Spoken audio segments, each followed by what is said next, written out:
Good evening, friends. This is Ram Kumar Singaram, anchoring the FB live program for SIMS Hospital, Chennai. Every week, Wednesdays and Saturdays, we present this program to you to create health awareness.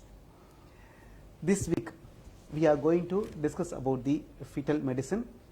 To discuss in detail, we have here Dr. Madhura V. Joshi, who is a consultant in fetal medicine who completed DGO in obstetrics and gynecology, and she done her fellowship in fetal medicine. Now over to Dr. Madhura V. Joshi. Good evening, doctor, and welcome to studio.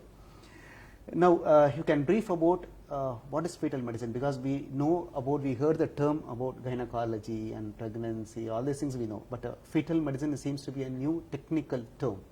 As a layman, you explain what is meant by fetal medicine and how it will be useful for the layman.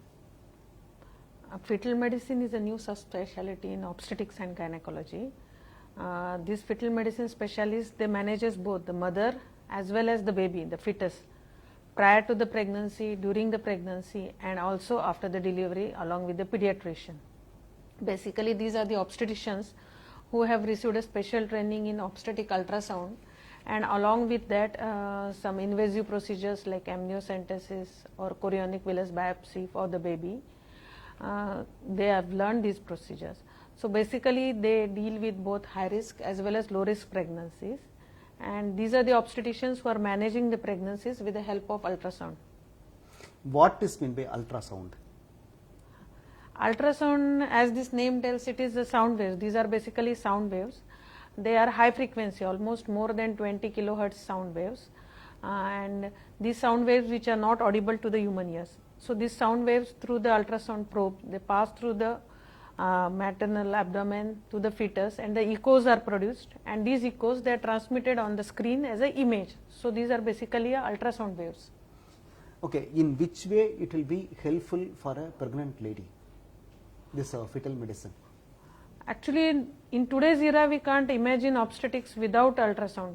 Means whole starting before the conception up to the delivery, or even after delivery also, full antenatal period or the pregnancy period is managed with the help of ultrasound. Early in the pregnancy, maybe first few weeks, around 8 to 10 weeks, early pregnancy scan is done. After that, the first trimester screening, around 11 to 13 plus 6 weeks, it is done. Then the 5th month scan, which is also called as a target or anomaly scans, are done. And then after that, a growth scan, depending upon the requirement of the patient or the patient's other issues, the growth scans are done. So starting from the pregnancy onwards up to the delivery, almost every aspect is managed with the help of ultrasound. Okay, coming back to a common myth, ladies normally they don't prefer to go for ultrasound or X-rays because they feel that it may affect their children, that children know. Is it true, or what? No, X-rays are different. X-rays are ionizing radiation, means not a simple chest X-ray, but high exposure to the X-ray may be harmful to the baby in early pregnancies. But ultrasound, in all the today's or all the evidences at present, they show that ultrasound waves are safe and no harm has been found to the baby or the mother during the pregnancy. So these are absolutely safe, and there is no harm in doing a repeated ultrasound during pregnancy. Okay, one lady, once she got confirmed that she is pregnant, at what stage she should go to the pediatrician, and then at what stage she should go to obstetrician, at what stage she should go to a gynecologist, or even on the basic level? Best is once she confirms that she has missed the period and maybe the urine pregnancy test is positive, she should visit her routine obstetrician who will guide her, or prior to her getting pregnant also she should consult the obstetrician so that she can start the antenatal folic acid prophylaxis, and then after the periods are missed she can consult the obstetrician, and then from that time onwards various serial ultrasound scans are done, as I have explained. Early pregnancy scan around 6 to 10 weeks of pregnancy, then the first trimester screening, which is a core of fetal medicine, and the various other scans can be done. the first scan which we do immediately after she missed the period, maybe around 4 or 5 or 6 to 8 weeks, it is done preferably to know the viability or the heartbeat is present or not, the number of fetuses, whether it is a single pregnancy or multiple pregnancies, twins, other pregnancy issues. Then first maybe is the pregnancy at the correct position, that is we rule out the ectopic pregnancy. When the pregnancy is outside the uterine cavity, we call it as an ectopic pregnancy, which may be sometimes life threatening to the mother. So rule out these issues, she should do a early pregnancy scan also. Okay, what you will come to know while doing this ultrasound scan? So each scan which I have told, that early pregnancy scan, then my first trimester screening, then target scan or the growth scan, they have a different purpose. The early pregnancy scan, as I have told, it generally tells you about the viability, then what is the, whether the pregnancy is at the correct location, whether it is a singleton pregnancy. This is picked up in the first trimester early pregnancy scan. Then the first trimester, then comes the first trimester screening. First trimester screening is around 11 weeks to 13 plus 6 weeks. This screening is done for 3 main purposes. First are to screen the chromosomal abnormalities with the help of maternal history, with the help of ultrasound, and after this ultrasound she also gives the blood test for few blood markers. All this combined, they will give some risk or they screen for some common chromosomal abnormalities, that is chromosome number 21, chromosome number 18 and chromosome number 13. With the help of ultrasound, we will also screen her for any major structural abnormalities which can be picked up at this early stage. At our center, we also do the screening for preeclampsia at this stage. Preeclampsia is a condition where there is a hypertension or increased BP during pregnancy, which may be harmful for the baby as well as mothers. So these 3 things are mainly picked up in 11 to 13 to 6 weeks of pregnancy. Then comes the 5th month scan, which is also called as an anomaly or the target scan. The baby is screened with the help of ultrasound from head to toe, and all the major structural abnormalities which can be picked up with the help of ultrasound, they are screened with their, and then if the normalcy is obtained, the patient is given further dates for the growth scan. Growth scanner basically will try to find out whether the growth of the baby's growth is in the linear curve, whether the baby is growing properly or not, whether the environment around the baby, that is liquor which is present or the fluid around the baby, whether it is adequate or not, and whether some anomalies or some abnormalities, they may not be present at 5th month, but they may evolve during the process. So that anomalies can be picked up and the couple may be counseled accordingly or may be made aware of the conditions accordingly. So all these basic scans are done during pregnancy. If anything goes normal, it's fine. If anything goes abnormal, like chromosome abnormal, like what is the next stage? See, core of fetal medicine is the first trimester screening. In first trimester screening, we do the screening for 3 chromosomal abnormalities, that is chromosome number 21, chromosome number 13 and 18. Chromosome number 21 abnormality, which is called as trisomy 21, that is a Down syndrome. It is a condition where there are excess of chromosome number 21 and the baby or the fetus or the child has a variable intellectual disability. So when the patient comes to our fetal medicine clinic for first trimester screening, we take her history, we note down maternal age, her history of, like she has a history of diabetes, whether she is taking any medications, how was her previous pregnancy, whether the present pregnancy is a natural or IVF conception, how were her periods, how her cycles were, how is her any significant medical or surgical history for that mother. Then also we note down any genetic issues in the family, whether they are having any hereditary like thalassemia, sickle cell anemia in the family, they may be carrier, or there may be history of some illnesses in the family. That all is noted down. After that, the patient goes for a first trimester scan, which is also called as a nuchal translucency scan. Here the baby's thickness, that is nuchal translucency, is measured, which is a fluid collection below the neck. That measurement is taken. Then the length of the baby and the major structural normalcy is seen in that period of gestation. And other markers for this Down syndrome or chromosomal abnormalities like presence or absence of Down nasal bone or blood markers like ductus venosus or tricuspid flow, they are noted down. After the scan is over, the patient gets the reports within half an hour. Then she goes down to give her the blood for the blood markers. So combine all this: maternal age, her ethnicity, her history, then this ultrasound and the blood markers, all this combined gives her some risk for development of Down syndrome or these chromosomal abnormalities, and also the risk for preterm preeclampsia, that is a preeclampsia BP problem which is associated in the pregnancy. So she gets one risk, whether she falls in high risk category or she is falling in the low risk category. Now if the mother falls in the low risk category, no further counseling or no further treatment is given to the mother. She is just asked to come for the next scan, that is a 5th month scan. This is a 3rd month screening. Screening is just not a diagnostic thing. She will be just told that you are falling in the high risk category or you are falling in the low risk category.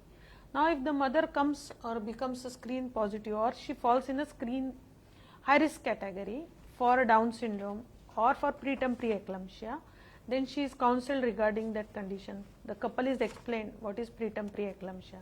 Then for preeclampsia, that is BP, a prophylactic aspirin is started, which is 150 milligram of aspirin at night the mother is started. She significantly decreases the incidence of preeclampsia in the mothers. Now if the mother becomes screen positive for Down syndrome, the couple is asked to go ahead for diagnostic or confirmatory test. The confirmatory tests are 2. One is amniocentesis, which is done around 16 weeks of gestation. The other is called chorionic villus biopsy or chorionic villus sampling, which is done slightly earlier, within 14 weeks. In chorionic villus sampling, we pass a needle in the mother's abdomen, take a small tissue from the placenta, which has even the fetal cells. So this tissue is sent for the genetic testing, and we will come to know the chromosomes of the baby. The previous test, which was first trimester screening, was just giving us the risk for the mother. With this genetic testing, we will get a confirmed report whether the baby is having the chromosomal problem or it was just a positive result or false positive result. The other test is amniocentesis, we call. With a small needle, the fluid around the baby is taken with the help of ultrasound, and it is again given to the genetic testing, and we will come to know the chromosomes of this baby, that is same, the genetic makeup of this baby, and we will come to know whether really this baby is having a genetic problem or the chromosomal problem or not. If sometimes some females or some ladies, they are not comfortable with this invasive or this diagnostic test, because there is a small percentage, around 0.5% risk of abortion in this diagnostic test. So we offer them a non-invasive test, which is called NIPT. But basically this NIPT is not a diagnostic test, it is a screening test. Here we take the mother's blood and we screen for cell-free DNA. That is, the mother's blood itself is having few very small amount of fetal cells. So when we collect the mother's blood, these fetal cells are separated from it and they are checked for genetic test. So this is indirectly we are checking the fetal cells or fetal chromosomes from the mother. But as compared to the previous 2 tests, that is CVS or amniocentesis, this is not a diagnostic, because we are taking the mother's blood and the cells are not directly the fetal cells. But this test also has 99% sensitivity. Okay, if you find abnormality, okay, all these diagnostic tests, screening tests, and all, if it proves that there are some abnormality or chromosomal issues or Down syndrome, whatever it may be, is it curable in the womb itself? No, Down syndrome is basically the genetic makeup, like we all are made up of 46 number of chromosomes, that is 23 pairs of chromosomes. These chromosomes, we get it through our parents, and so we can't change or we cannot correct the Down syndrome per se. So once the baby has acquired this Down syndrome, that is trisomy 21, that is excess of 21 number chromosomes. So once the baby has got this chromosome 21, we have to either accept the baby or we have to take the call whether to continue the pregnancy or not. So there is no treatment for Down syndrome per se, but Down syndrome may be associated some other structural problems, like it may be associated with cardiac problems or gastrointestinal problems or thyroid issues. So those issues can be corrected, like if they are having a duodenal atresia or all, that can be surgically treated. The intellectual disability may not be able to treated after the birth, but they can be given a special school, they can be given a support, and they can be made they can be made as independent as possible with the help of other social or training, special trainings. So the main purpose of all this scanning, all this diagnosis, or the purpose of fetal medicine itself, to take a decision either to continue, if at all there is chromosomal abnormality, either to continue the childbirth or you don't want to take a decision, or if you its the main purpose is to take a decision, right? Yes. So you cannot able to cure anything. You can identify the things earlier. That's all. So For regarding Down syndrome, it is like that. For other diseases that you can cure. Some diseases there are few conditions in twin pregnancy which can be treated in utero. Oh. So that the babies will get live babies, or few conditions can be managed in utero, so that we get a better outcome after delivery. Can you tell some case studies or examples, real life case studies, what you did earlier with some patients who came, who didn't know that it was there, and you treated them and you got a very good baby? Some case studies. In utero management in SIMS we have not yet done, but a few patients, they had, like 2 of my patients, they had a previous baby with Down syndrome. One she came to know before delivery and then she aborted. So naturally she was very hesitant in this pregnancy, anxious. Again we did a chorionic villus sampling. This baby turned out to be normal and she delivered a normal child. Oh. Then one more couple, there was no family history, and first baby was also with the Down syndrome. So again they were anxious in this pregnancy. Again we did a chorionic villus sampling and this baby is normal and she has also delivered. Some patient, she had some other issues on ultrasound, like increased nuchal translucency and all, which we did a chorionic villus sampling. The baby had some chromosomal issues, so she was given option of whether to continue or to discontinue. So she preferred to abort. There are some genetic conditions, like there may be a hernia or omphalocele, or we call this as gastroschisis, which was detected, and the patients were given both options, whether to continue or to have a baby which may need treatment afterwards. And then most of the cases which I have done now, they have preferred to terminate the pregnancy earlier. So that's a mindset of Indian parents, right? Or that's a mindset of parents worldwide? No, we give a multidisciplinary approach to the patient. Once the condition has been picked up, any abnormality has been picked up, then the couple is given counseling by me, that is fetal medicine consultant, then obstetrician, pediatrician, and a specialist for the branch, like pediatric surgeon or maybe a urologist or a neurosurgeon. We'll have a counseling for the couple. They will be given all the options available, and then it is left to the couple whether to continue or not.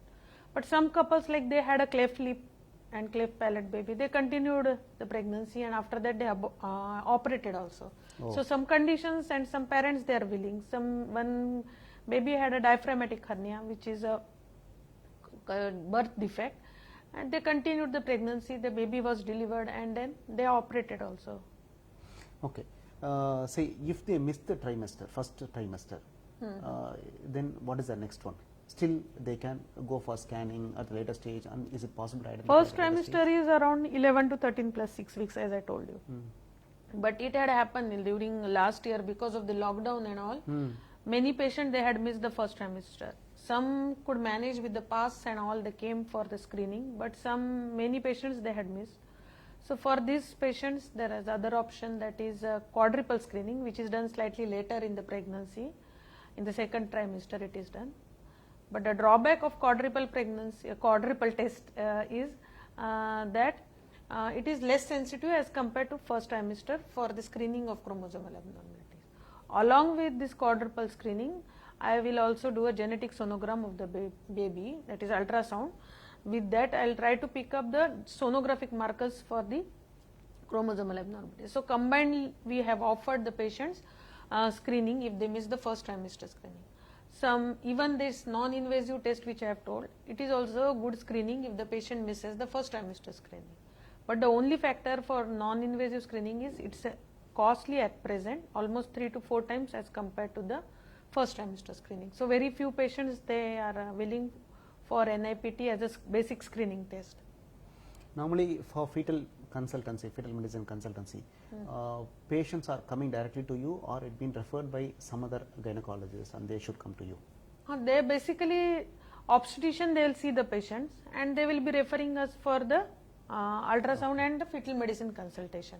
So in case if they find any So abnormality, they can come to, patient can walk in directly to the fetal medicine clinic, but generally they will do a consultation with the obstetrician who will do her general checkup, and then they will be advised to do a ultrasound. if there is any abnormality, they will guide to you, or otherwise not necessarily. No, ultrasound, they will pick up the abnormalities with the help of ultrasound only. Only abnormalities that may be present with the patients, like she is already having some medical conditions, like she might be diabetic, she might be already hypertensive, hypothyroid, or any other surgical issues already she is having, that will be informed to us, or we'll get the history of the patient, which may be useful for the management of the pregnancy. Like if the diabetic mothers, they are more prone for cardiac diseases, or they will have polyhydramnios, that is in excess of liquor. So all these conditions may affect the baby, like hypertensive mother may have a IUGR baby, that is growth restricted baby. So the conditions which the mother is having or will be provided to us by the obstetrician and will be helpful for us to understand the fetus more. Okay, doctor, tell us one thing. How far it is guaranteed if we do an ultrasound scanner to identify the abnormality? Is it 100% sure that we can identify the abnormality during the ultrasound scan and all? No, all the things we can pick up with the ultrasound basically. But major structural abnormalities can be picked up with the ultrasound. So mostly most of the things we can pick up with ultrasound. Okay. But some evolving things might be there, like functional things we cannot pick out. We cannot pick out the IQ of the baby. We won't be able to tell the length or how the baby will be beautiful or fair or dark. All these things we won't be able to pick up with the ultrasound. But whether the brain is normal in anatomy, heart is normal in the structure, legs and limbs appear normal, spine appears normal, the abdomen appears normal, the movement of the baby is normal, that we can pick up. Okay. Structure we can pick up, but the functions and all we can't tell how the baby will be, whether it will be intelligent or it is a dull baby, that we can't tell. Okay. Even after birth, no, even we cannot tell, even at till the age of 18 or 20, we cannot able to tell. Okay, coming back to this, due to COVID, a lot of people postpone their pregnancy and all. Okay, is it the right time to have a next child for the couple? Now, second wave over. Now they are telling that the third wave is also fading, so now it's their wish. Okay, how is the people incoming for you? Because last 1 year they are afraid to come to doctor, as you said, to meet the doctor, to have the delivery. A lot of people were really struggled to have the delivery. To communicate was difficult for the patients, but patients were willing because they were worried about their pregnancies. So we used to get the patients who are coming from outside Chennai also for ultrasounds. And during the lockdown period, I think we were not working daily, but 3 days or 4 days a week we were working, and we used to get appointment-wise patients, but patients were coming outside Chennai. But that time our IVF unit was, because of the guidelines, the new IVF units were closed. So till I think almost up to second wave we were not doing any IVF pregnancies. So new IVF pregnancies were not there. What are the procedures that you follow during this ultrasound in SIMS hospital? Apart from this ultrasound scans, we are doing this early pregnancy or first trimester screening or anomaly scan. We are doing fetal echocardiography, which is a thorough examination of the fetus, or fetal Doppler studies, that is the blood flow studies. Even the multiple gestations or the twin pregnancies, they are managed with the help of ultrasound here. And invasive procedures like amniocentesis, which I have explained, like taking the fluid sample around the baby for testing, or chorionic villus sampling, that is a small tissue of placenta for genetic testing. Or we have done a fetal reduction, that is reducing the multiple fetuses in utero, so that they get a best option. Sometimes there may be triplet or quadruplet, so they are reduced to twins or a singleton, so that a couple has a best survival chances of that baby. So these procedures are carried out in our department. In your experience, what is the right age or what is the right range of age to have a birth, to have a pregnancy for a lady? See, in today's era, there is no right age because women are working. They may prefer to have a pregnancy late. There are various options. They do preserve the eggs, and also as the woman grows older, there are more chances of chromosomal abnormalities in the ovum. As like if mother says exceeds 38 years, the more chance of Down syndrome. But now again she has option, she can freeze her eggs and then at a younger age and then conceive at a later age. So these options are there. So younger age group after 2022 is enough, is good. But this is changing with the today's role of women in the society. So there is no exact age, correct age for this. But as the age increases, other complications like medical complications for the mother also increases. Like she may become diabetic, hypertensive. So all this will complicate the pregnancy also and may affect the baby also. So maybe 24 to 28 or 23 to 26. Always better. However early it's better. It is better, always better. But it is changing with the scenarios. Okay. Now, lot of people are telling that during pregnancy you eat a lot, you need to put a lot of weight, then only the baby will be more healthy and all. Is it true? You have to eat adequate food. You cannot say a lot and all, but you have to eat adequate calories and nutritious food so that the baby and the mother both are healthy and all the nutritious needs are met during the pregnancy as well as during labor and post delivery. So all the things or the calories or nutrients are provided to the mother and the baby. So that adequate amount is needed, but you can't say excess or more. And this COVID, whether pregnant ladies can take this vaccination? Yes, now it has been approved by government also and it has been proved safe also for them. They should take or they can take? They can take. That is also voluntary, no? But they should take. At which period? First trimester or which period? No, it is safe in all the trimesters. Now, whenever they have access, they should take the vaccines because if she becomes COVID positive during later in the pregnancy or post delivery, then other complications may be there. So it is better she gets vaccinated. For our IVF pregnancies, we have first advised the patient to have a vaccine and then come for the programs.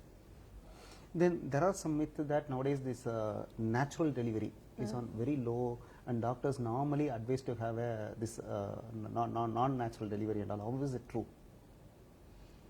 There is different statistics. Government hospitals are having still more normal births as compared to cesarean, and the private hospitals or private setups there are more cesarean deliveries as compared to normal deliveries.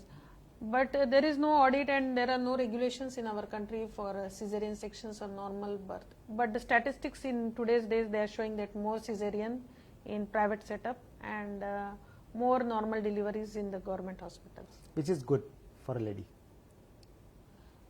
When it is indicated, cesarean has to be done. Means suppose the baby is big, there is obstructed labor or some other issues, then cesarean has to be done. There is no good or bad. But unindicated things has to be avoided. Unindicated seizure has to be avoided. And nowadays, after this arrival of that awareness on yoga, lot of parents, a lot of pregnant ladies are advised to do yoga, meditation, all these things and all. How far it is helpful to have a normal delivery for them? Physical activity in any way will be useful for a normal or will be helpful for the mother to deliver more easily as compared if she is not having a proper exercise per se. But yoga and meditation, how much it is useful for a normal delivery, I can't tell. There is no study. I don't know any study as such. But if the mother is active physically, she will deliver fast naturally if there are no other factors. As compared to the mother who is having a less activity, who is taking more rest, has increased much weight, then she will be having difficulty while delivering normally. Okay, thanks a lot for answering all questions and clearing all doubts. Friends, hope this information is this session is a more information oriented session. I hope you will like this session. So you can share this content to some of your pregnant friends who are nearby. So thank you so much for watching FB live program in SIMS Hospital. We will meet you in next program. Thank you very much.